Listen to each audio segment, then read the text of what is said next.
로마서 7장 21절 이하의 말씀을 보시면, 그러므로 내가 한 법을 깨달았노니 곧 선을 행하기 원하는 나에게 악이 함께 있는 것이로다. 내 속사람으로는 하나님의 법을 즐거워하되 내 지체 속에서 다른 한 법이 내 마음의 법과 싸워 내 지체 속에 있는 죄의 법으로 나를 사로잡는 것을 보는도다.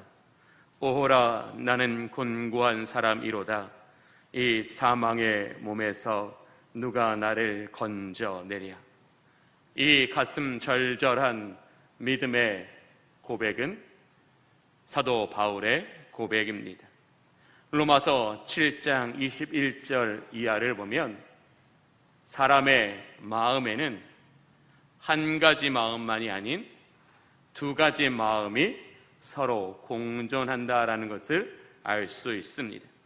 즉, 선을 행하기를 원하는 마음과 악의 유혹에 이끌리는 또 다른 마음이 있다라는 것입니다. 그러나 이 두 마음이 서로 영역을 나누어 공존하는 것이 아니라 어떤 상태로 있냐 하면 서로 싸우는 상태로 있다라는 것입니다.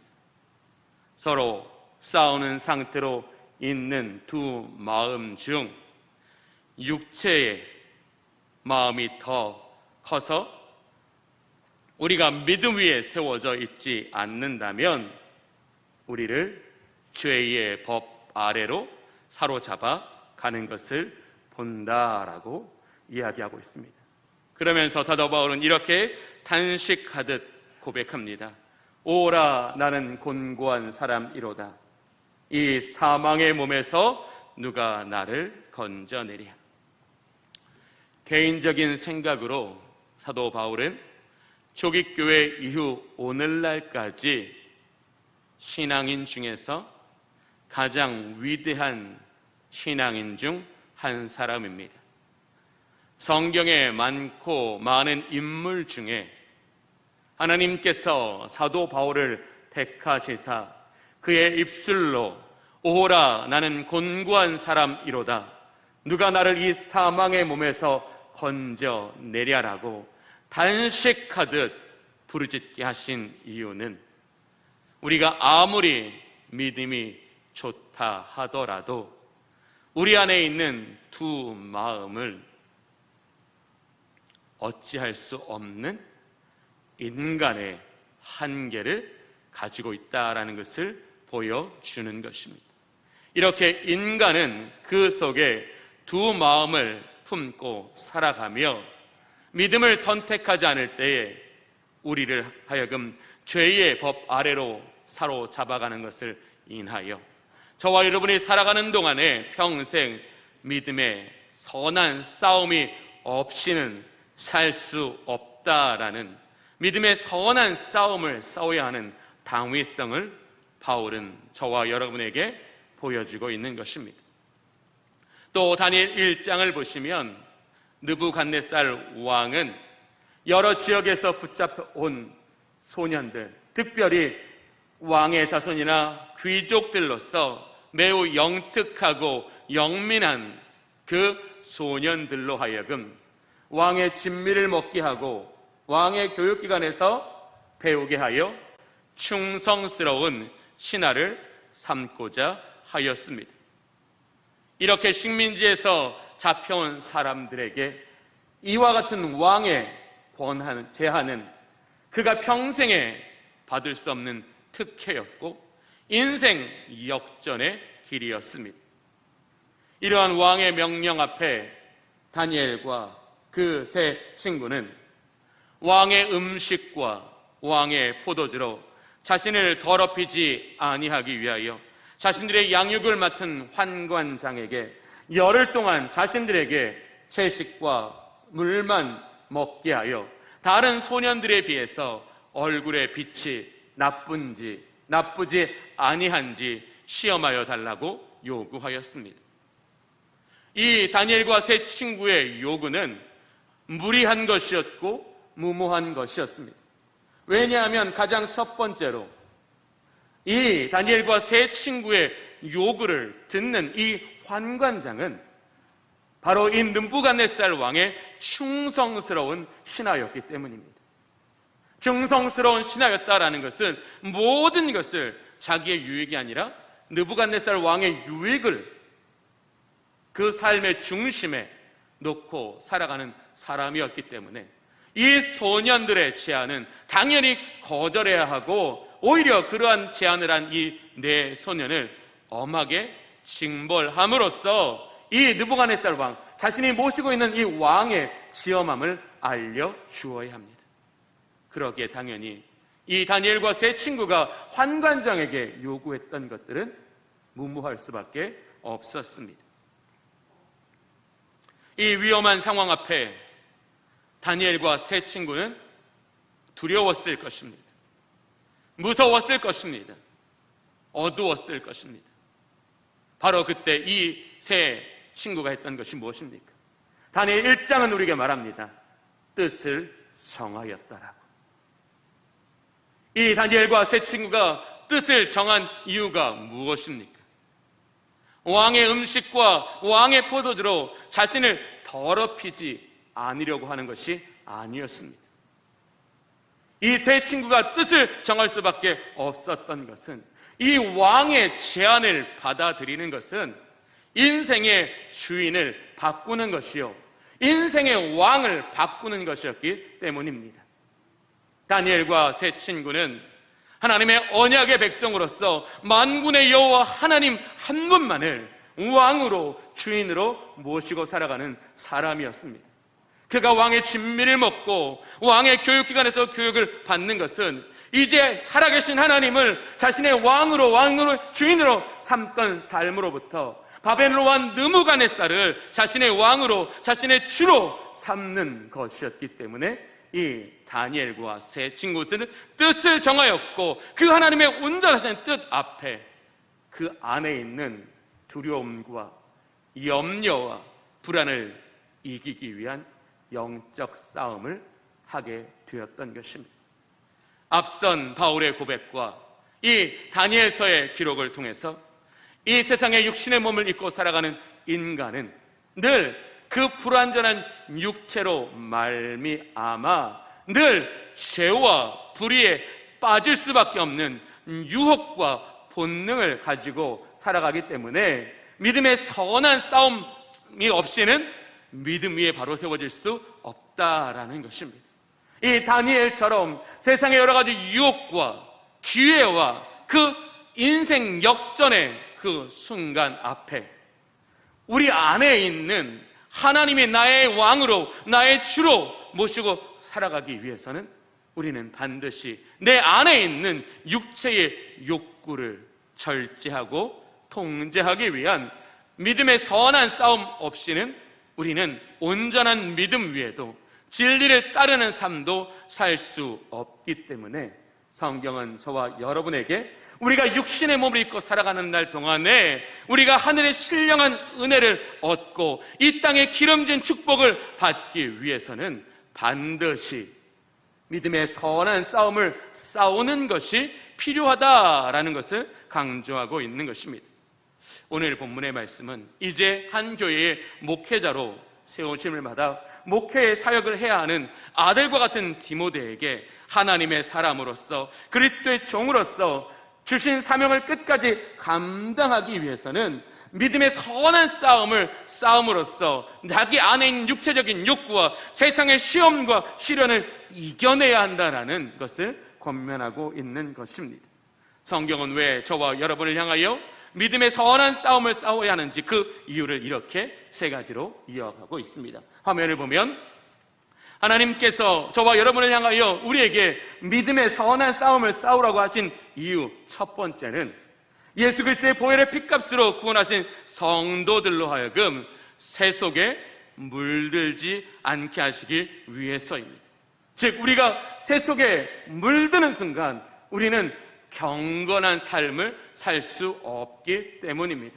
우리 안에 아무리 하나님을 아는 지식이 있고 우리 안에 하나님을 기쁘시게 하는 감정이 있을지라도 우리의 인생이 그 선한 열매를 맺어 우리를 부욕해 하는 것은 지식 때문도 아니고 우리가 의지를 강하게 써서도 아니라는 것입니다.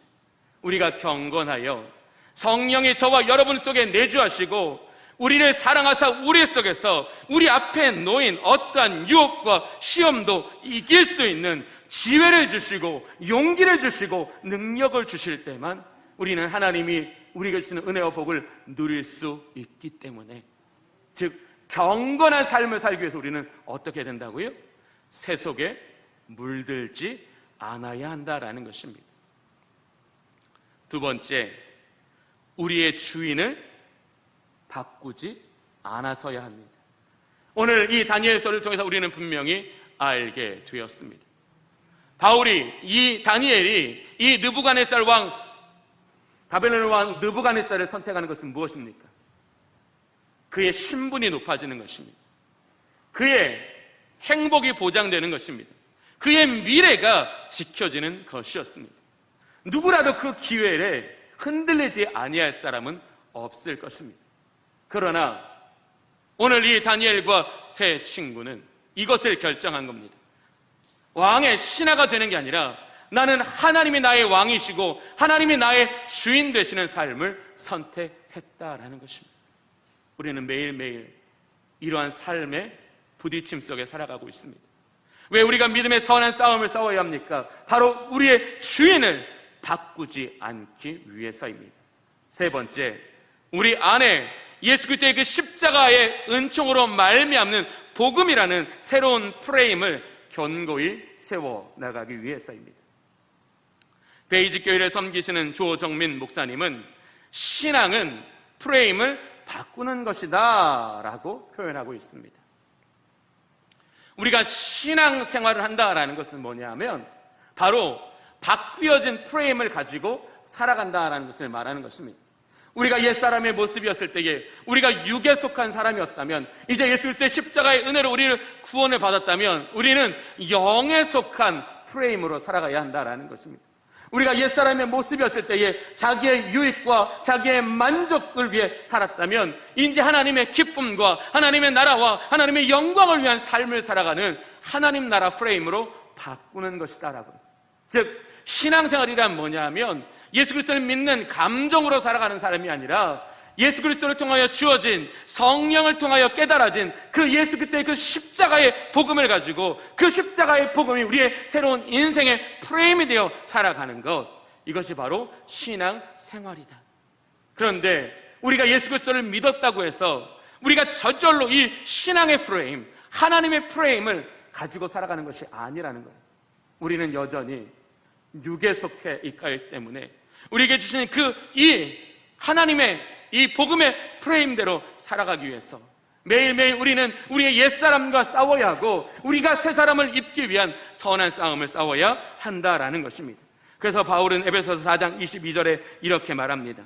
너희는 유혹을 따라 썩어져가는 구습을 따르는 옛사람을 벗어버리고 오직 너희의 심령으로 새롭게 되어 하나님을 따라 의와 진리의 거룩함으로 지으심을 받은 새 사람을 입으라.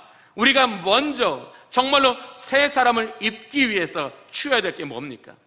벗어버리는 삶입니다. 그런데 우리가 옛사람을 벗어버리는 것은 그냥 저절로 되는 것이 아니라는 거예요. 우리가 예수 그리스도를 믿었다고 해서 저절로 되는 것이 아니라 우리는 우리의 중심에, 우리의 삶에 여전히 남아있는 이 옛사람을 벗어버리기 위한 이 영혼의 분투를 해야 되는데, 영적인 노력을 해야 되는데, 이 영혼의 분투와 영적인 노력을 성경은 믿음의 선한 싸움이라고 이야기하고 있는 거예요. 즉 우리는 믿음의 선한 싸움을 싸움으로써만 우리는 옛사람을 벗어버릴 수 있고 우리가 새 사람을 입을 수 있는데, 새 사람을 입는 것으로 끝나는 것이 아니라 그 새 사람이 우리 안에 완전하게 딱 달라붙어서 우리가 어디에 있든지 무엇을 하든지 어떤 사람을 만나든지 이 새로운 프레임을 가지고 거기에 적용하고 실천할 수 있는 그 영적인 수준, 그 영적인 상태에 도달할 때까지 우리는 계속 우리 안에 있는 다른 법과 싸워야 합니다라는 것을 사도 바울은 이야기하고 있는 겁니다. 그런데 하나님 우리에게 요구하시는 것은 뭐냐면 우리의 중심이라는 거지. 우리의 중심이 하나님을 따르면, 우리의 중심이 하나님을 구하면, 중심을 보시는 아버지 하나님께서 우리의 육체의 연약함에도 불구하고 우리 마음에 있는 소원을 이루어 가게 하시기 위해서 성령이 우리를 도와주신다라는 것입니다. 우리가 자신의 능력으로 그 수준에 이르기까지 기다리시는 것이 아니라 우리의 중심을 보시는 하나님께서 우리의 중심에서 믿음을 확인하셨다면, 소망을 확인하셨다면, 주인됨을 확인하셨다면 성령은 우리가 그러한 영적인 수준과 영적인 승리에 이르도록 우리 안에 계속 영적인 싸움, 이 믿음의 선한 싸움에서 지지 않도록 저와 여러분을 붙들어 주신다라는 거예요. 순간순간마다 우리에게 믿음을 주셔서 우리가 다른 법에 넘어지지 않도록 우리의 연약함을 도와주신다라고 이야기하고 있는 것입니다. 사랑하는 교우 여러분, 오늘 야고보 사도, 오늘 이 바울은 우리에게 분명히 말씀하고 있습니다. 우리가 달려갈 길을 다 가고 우리가 믿음을 지킴으로써 하나님께서 약속하신 의의 면류관, 생명의 면류관을 받아 누리기 위해서 믿음의 선한 싸움은 선택이 아니라 명령이라고 말씀하여 주십니다. 오늘 본문의 말씀을 보겠습니다. 우리 14절의 말씀입니다. 우리 주 예수 그리스도께서 나타내실 때까지 흠도 없고 책망받을 것도 없이 이 명령을 지키라. 우리가 믿음의 선한 싸움을 싸우는 이유가 뭡니까? 흠이 없게 하시려고, 책망할 것이 없게 하시려고 우리에게 믿음의 선한 싸움을 싸우라고 명령하시며, 그 명령하신 것이 우리 안에 이루어지도록 성령은 능력으로 저와 여러분을 도와주신다라는 것입니다. 그러면 이제 본문을 통해서 우리가 믿음의 선한 싸움을 싸운다는 것이 무엇인지를 알아보기 원합니다. 오늘 본문 11절의 말씀을 보겠습니다. 오직 너 하나님의 사람아 이것들을 피하고, 우리가 이 세상을 살아가는 동안에 싸워야 될 믿음의 선한 싸움이란 바로 이것들을 피하는 것이다 라고 말씀하고 있습니다. 이 피하다라는 헬라어 단어의 뜻은 떠나다라는, 완전히 빠져나오다라는 뜻입니다. 즉 우리는 이 바울이 말하고 있는 이것들로부터 완전히 떠나야 되고 완전히 벗어나야 한다라는 것을 이야기하고 있습니다. 그러면 이제 본문의 말씀을 통해서 바울이 말하는 이것들이 무엇인지를 함께 알아보겠습니다. 우리 디모데전서 6장 3절을 보겠습니다. 누구든지 다른 교훈을 하며 바른 말, 곧 우리 주 예수 그리스도의 말씀과 경건에 관한 교훈을 따르지 아니하면, 바로 우리가 피해야 될 것이 뭐라고요? 다른 교훈이라고 말씀하십니다. 즉 이 세상에서 잘되고 형통하고 승리하기 위해서 우리가 세상의 법을 따르고 세상의 지식을 따르는 것, 이것을 다른 교훈이라고 이야기하고 있습니다. 예수 그리스도를 믿는 성도들은 바울의 고백처럼 내가 예수 그리스도의 그 십자가의 복음 외에는 다른 것을 알기지 아니한다라는 그 결단과 그 고백을 가지고 우리가 우리의 삶에 무엇을 적용해야 된다고요?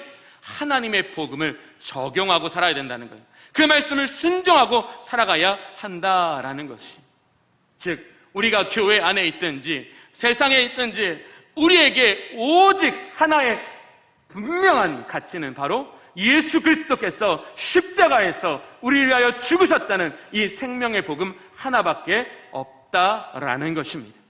우리가 이 생명의 복음을 붙잡고 살아감으로써 우리는 다른 교훈이 우리를 유혹하는 유혹에서 우리는 피할 수 있다라고 이야기합니다. 그런데 오늘 이 사도 바울은 우리가 이 다른 교훈을 취하지 않아야 될 더 구체적이고 세밀한 이유를 4절, 5절에서 말하고 있습니다. 4절 보겠습니다. 그는 교만하여 아무것도 알지 못하고 변론과 언쟁을 좋아하는 자니 이로써 투기와 분쟁과 비방과 악한 생각이 나며, 우리가 다른 교훈을 따를 때에 우리의 마음 상태가 어떻게 된다고요? 교만해진다라고 이야기하고 있습니다. 우리가 예수 그리스도의 그 십자가의 복음으로 말미암아 자신을 낮추고 성령의 다스리심을 받지 아니하면 다른 교훈은 우리에게 어떻게 해요? 우리 안에 있는 교만한 마음이 무럭무럭 자라나서 교만이 우리의 삶을 삼키게 되어진다라는 겁니다. 그런데 교만한 사람의 특징이 뭐라고요? 변론과 언쟁을 좋아한다는 거예요.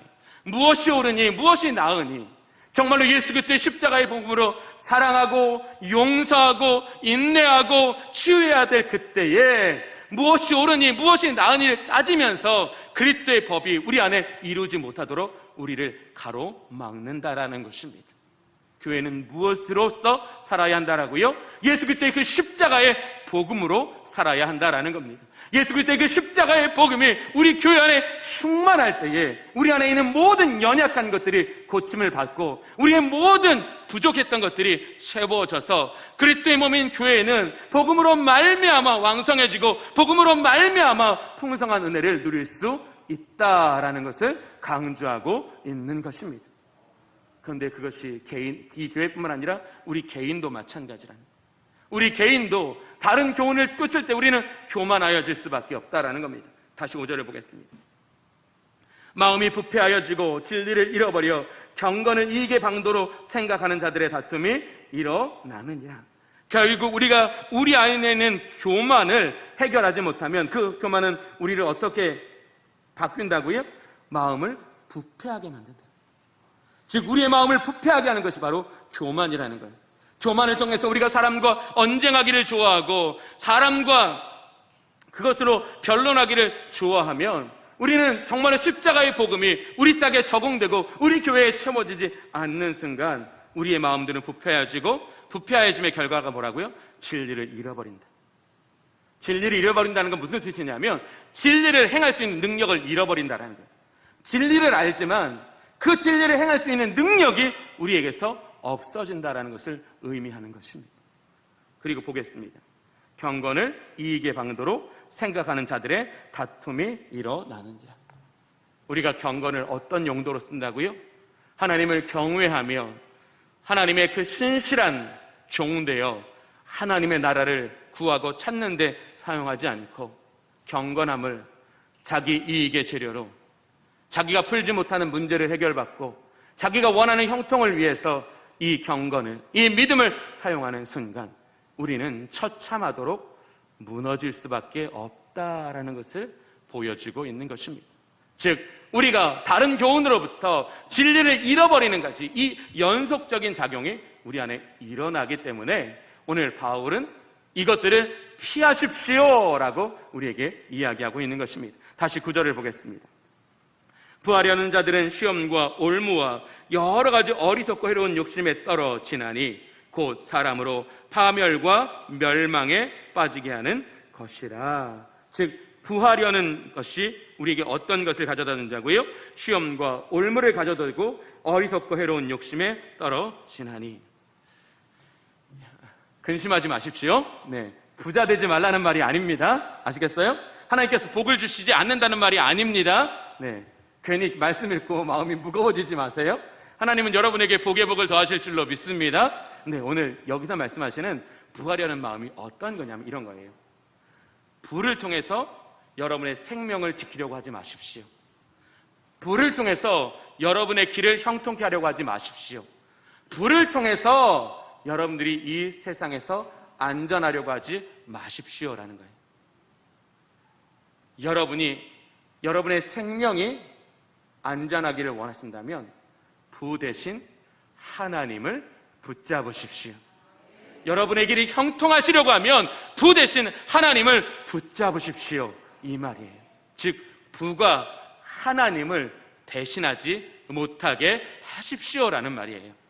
하나님께서 우리에게 주신 축복으로 말미암아 그 축복이 하나님의 은행의 방편이 되지 못하는 것이 바로 이 이유 때문이라는 거예요.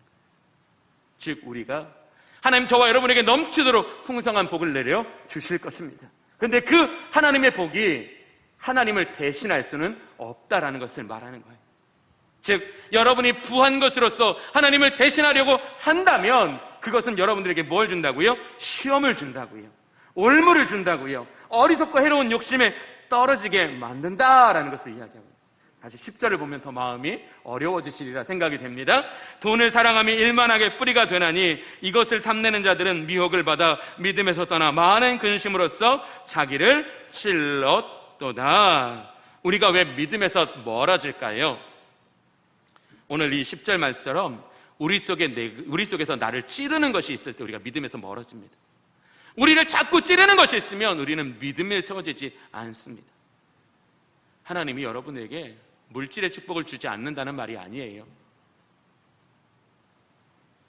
이 말은 여러분들이 이 돈을 사랑함으로 말미암아 여러 가지 죄악이 여러분 안에 들어오지 못하도록 막으십시오라는 거예요. 오늘 분명히 말씀하셨어요. 돈을 사랑함이 뭐라고요? 일만 악의 뿌리가 되나니. 우리는 매일 뉴스를 통해서 이 진리를 증명받고 있어요. 돈 때문에 거짓을 행하고, 돈 때문에 불의의 눈을 감고, 돈 때문에 가족을 버리고, 돈 때문에 나라를 팔고, 돈 때문에 살인하는, 하루도 끊이지 않습니다. 이 모든 세상에 악하고 폐역한 그 모든 뉴스의 그 근원이 뭡니까? 바로 돈입니다. 그래서 오늘 말씀하시는 거예요. 돈이 일만하게 뿌리입니다. 여러분이 너무 돈에 집착되고 돈에 사로잡힘으로써 악이 여러분 안에 들어오지 못하도록 하십시오라고 이야기하고 있는 거예요. 사도 바울의 고백처럼 하나님 우리를 낮추실 때가 있으면 높으실 때가 있고, 가난하게 하실 때가 있다면 부하게 하실 때가 있다는 거예요. 모든 지각에 뛰어난 하나님의 평강이 우리를 지켜내시면 우리는 부족함이 없다라는 것을 이야기하고 있는 것이, 여러분, 우리가 뭘 해야 된다고요? 돈 때문에 우리의 마음에, 우리의 인생에 악이 들어오는 것을 피해야 한다라는 거예요. 그래서 우리를 떠나라라고 우리에게 이야기하고 있는 것입니다. 하나님은 저와 여러분에게 믿음의 선한 싸움은 우리가 피할 수 없는 것이라고 말씀하십니다.